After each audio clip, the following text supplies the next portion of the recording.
Bureau of Jail Management and Penology adunay regular nga koordinasyon tali sa Philippine National Police sa estado sa mga na-release nila nga mga piniriso. Matag adlaw adunay gibana-banang napo ngadto sa 15 ka mga inmates sa Mandawi City Jail ang makapiyansa ug mabuhian. Gipasabot ni Jail Superintendent Jessica Lumpang, warden sa City Jail, sagad sa mga napriso nila nagatubang og drug cases. Kinumduman, una nang gipahibaw ni Senior Superintendent Julian Intoma, Mandawi City Police Director, nga may mga impormasyon silang nadawat nga gipangpiyansaan ang pipila ka mga napriso sa mga sindikato nga gustong mugamit kanila. Hinuon pasabot sa BJMP nga basta adunay kamanduan sa korte ug nakapiyansa, ma-release na nila ang mga piniriso.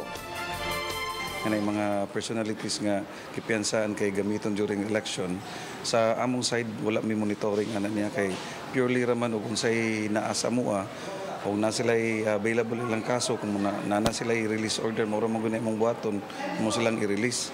But for the side sa PNP, dili kay may makakuha ng kuan yun nga information. Although ga-release ni sa Mandawi City Jail, but the Mandawi City Police Office has been monitoring these personalities kasi diri man asa mo paggikan dinakpan man na mo.